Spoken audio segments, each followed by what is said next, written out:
Hi everyone. I wanted to share the information that was covered in the June 15th Board of Trustees meeting.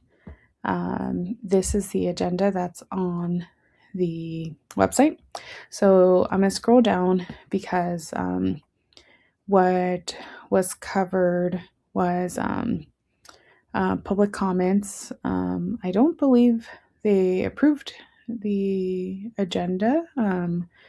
When I walked in, but they allowed parents and some staff to give public comments. We were only allowed 1 minute, which is contrary to the typical 3 minutes. We were told that due to a special meeting, we were only going to be allowed 1 minute, and all our comments had to pertain to agenda items. The meeting was started a bit late because the interpreter did not arrive on time. Her report was that she was not, her company had not been called for the meeting on time for her to arrive by the 4:30 start time. So she reported having a short window of time to get there on time. The other things that other than the public comments, what we covered was the facilities report. And the facilities report was provided by a contractor, I believe, who EJE Academies pays to provide these services.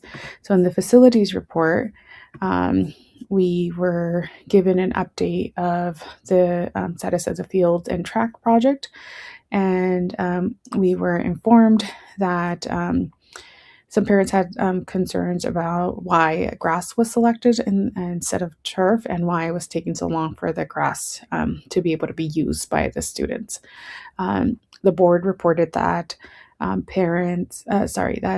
they chose grass due to several other districts finding that turf gets a lot hotter, is a lot harder to maintain, to cool it down, and there might be some potential health risks. So they had selected grass, and we were told that it takes 90 days for the grass to get to a place where it could be used. It could be used by the kids, so that we would not be able to, the kids would not be able to use it until those 90 days had passed.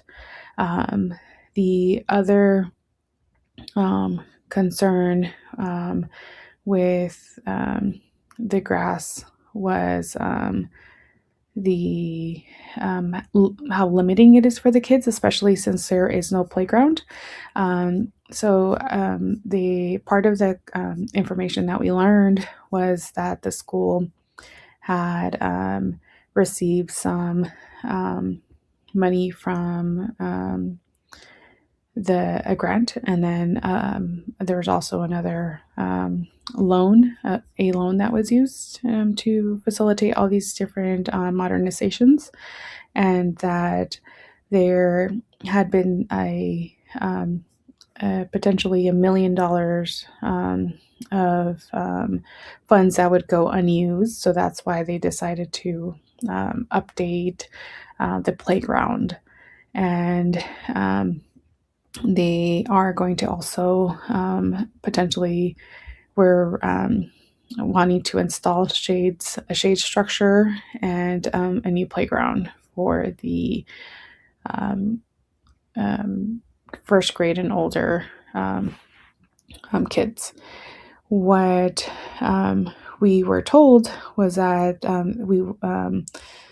if the Board of Trustees approved it, the school would be getting a new playground, a rubberized surface with concrete curbs, and then six shade structures and fencing.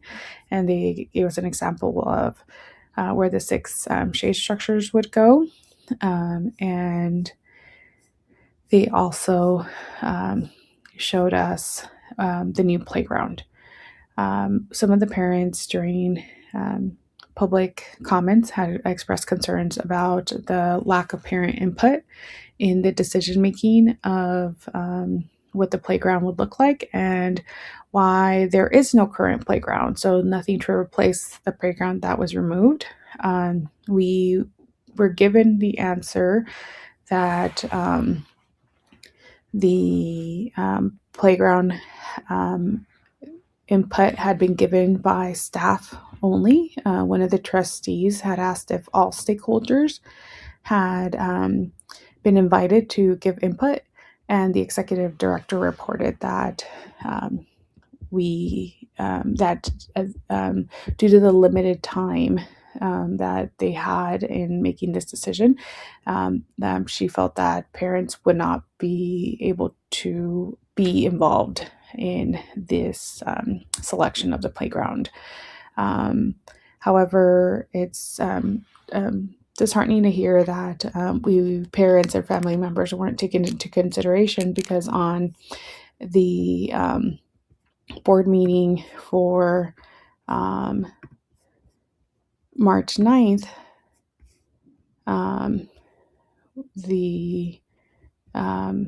in the facilities report, actually, I don't think it's that one.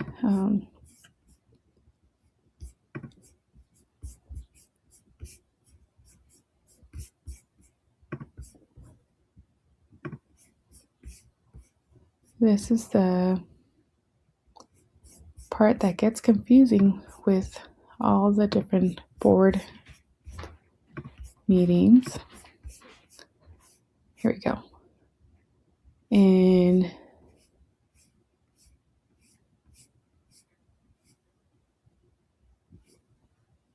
here we go. In the facilities committee collaboration process, Griselda Delgado described how facilities committee formation process had been organized. She said that every group, including classified staff, certificated staff, parents, and students, would be represented. The committee would identify the school needs, like a new classroom or additional playground equipment. She said that it's a precursor of a much larger decision-making entity with a lot of different perspectives and voices to help eliminate or reduce the number of issues that have happened after the fact. So what's disheartening is to hear that it seems like the executive director is aware that how important all stakeholders' input is needed, but we were not given that opportunity to be a part of the process in the decision making for the new playground. So in the meeting for June 15th, the board actually did vote to approve the playground bid process, the approval of the shade structure, and the approval of the playground equipment.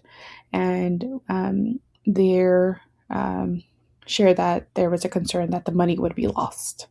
However, it's something that we were never invited to be a part of that decision making.